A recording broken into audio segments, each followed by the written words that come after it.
प्यारे विद्यार्थियों, आज हम दिनांक 29 अक्टूबर को आयोजित नेस की परीक्षा के हिंदी विषय के जो प्रश्न हैं उनको हल करेंगे। आशा है आपको ये वीडियो समझ में आएगा। और प्यारे विद्यार्थियों, मेरे चैनल नवजला एजुकेशन को सब्सक्राइब करें ताकि आपको आगे आने वाले वीडियो की नोटिफिकेशन मिल सके।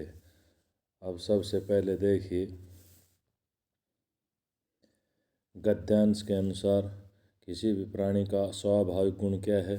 किसी भी प्राणी का स्वाभाविक गुण अपने देश से प्रेम करना है। कौन सा कार्य देश प्रेम से संबंधित नहीं है? अपने स्वार्थ के लिए कार्य करना।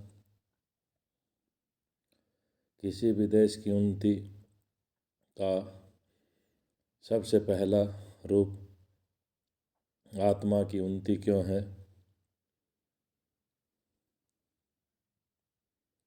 हम उन्नत होंगे तो हमारे देश का मस्तक ऊंचा होगा। देश की उन्नति के लिए हमें क्या करना चाहिए? सभी को समता व सौहार्दता का पाठ पढ़ाना चाहिए। विद्यार्थी जीवन में तो इन सभी का विकास होना अत्यंत आवश्यक है। तो यह अत्यंत में कौन सा उपसर्ग है? अति उपसर्ग है। अनुच्छेद में प्रयुक्त जीव जंतु और चलते चलते में कौन सा समास है? द्वंद्व समास है। अब हम ये अनुच्छेद पढ़ेंगे और उस अनुच्छेद के अनुसार प्रश्नों का हमें उत्तर देना है। एक दिन बीरबल दरबार में देरी से क्यों पहुंचा? बीरबल के दरबार में देरी से पहुंचने का कारण उसे बच्चे को संभालना पड़ा था। बच्चों को क्या कोई खाने की चीज़ दे दो या कोई खिलौना, वे एकदम मान जाते हैं। यह भी कोई बहाना हुआ। यह कथन किसका था? यह कथन अकबर का था।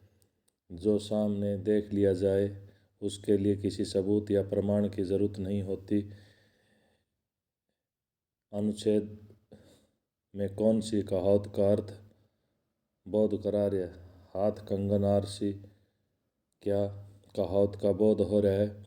अकबर क्यों झल्ला उठे? अकबर के झल्लाने का कारण था बच्चा जोर से रोने लगा और टुकड़ों से पूरा गन्ना मांगने की जिद करने लगा। टेढ़ी खीर मुहावरे का अर्थ क्या है? टेढ़ी खीर मुहावरे का अर्थ है कठिन कार्य।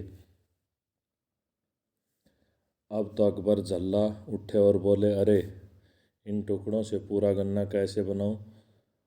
शब्द के उपरांत प्रयुक्त विराम चिन्ह कौन सा है? इसमें विस्मयादिबोधक विराम चिन्ह है।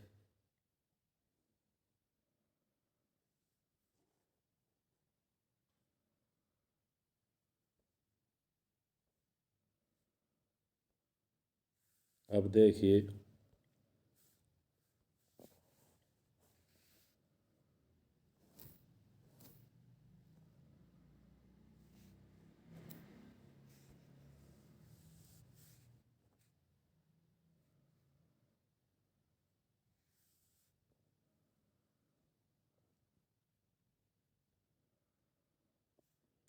इस विज्ञापन का उद्देश्य क्या है?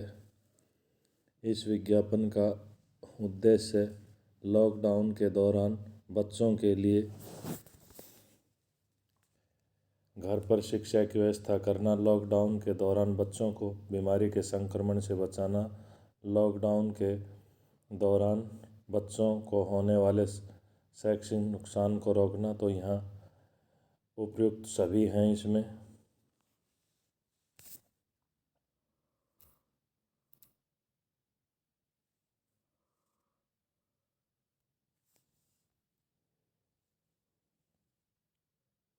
लॉकडाउन के दौरान बच्चों के लिए शिक्षा के लिए सरकार ने क्या क्या प्रबंध किए? एजुसेट और टेलीविज़न से दोनों से पढ़ाने का प्रबंध किया। लॉकडाउन के दौरान टीवी के उपयोग से दूरवर्ती शिक्षा देने वाला देश का पहला राज्य कौन सा था? देश का पहला राज्य हरियाणा था। प्रस्तुत विज्ञापन में कौन कौन से विदेशी शब्दों का प्रयोग हुआ है? तो यहाँ एजुसेट भी विदेशी शब्द है, स्कूल भी विदेशी शब्द है और टेलीविज़न भी विदेशी शब्द है। तो यहाँ उपयुक्त सभी शब्द विदेशी हैं।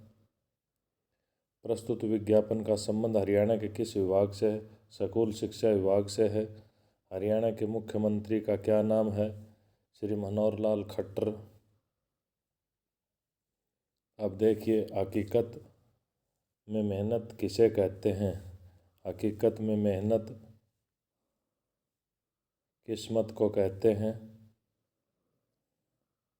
जो ईश्वर से शिकायत करते हैं उन्हें क्या कहते हैं? जो ईश्वर से शिकायत करते हैं उन्हें आलसी कहते हैं। पद्यांश के अनुसार खुशी का हकदार कौन है? अब देखिए यहाँ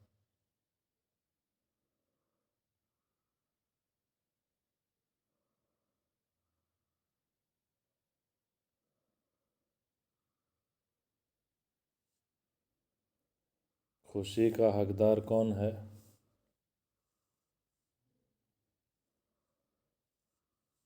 दुख सहने वाला।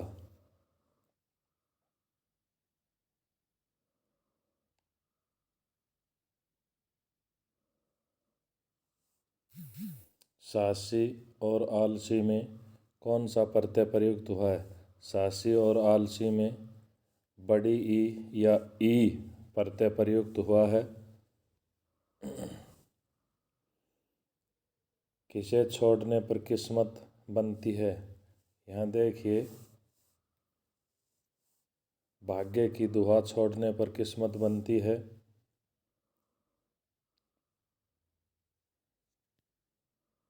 नामो निशान किसका मिट जाता है? यहाँ देखिए,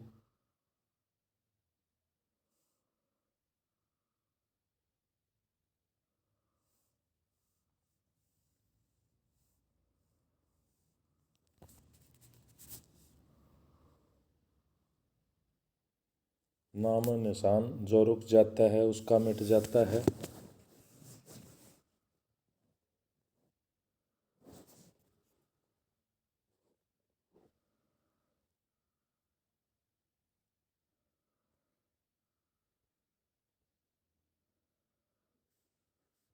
अब देखिए,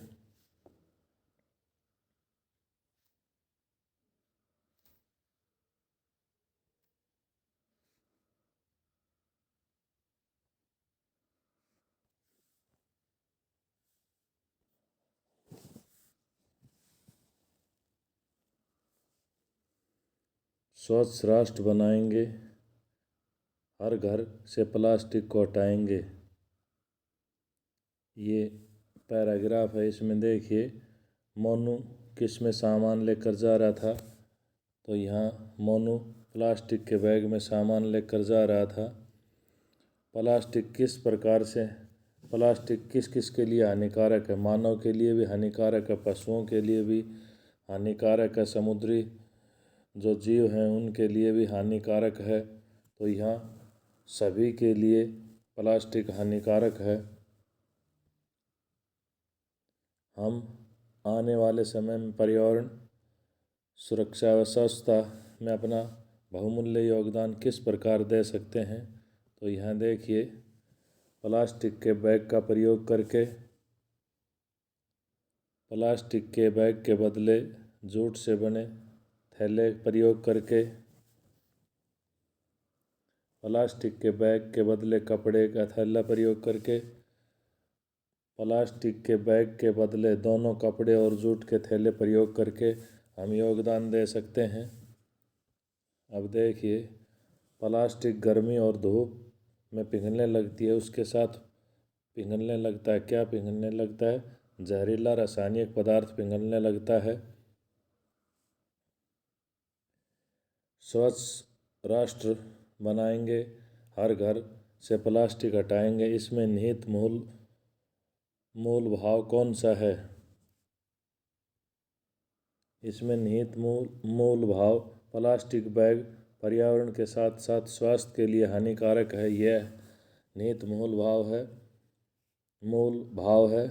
वार्तालाप में प्रयुक्त सात सात शब्द कौन सा है? पुनरुक्त शब्द है।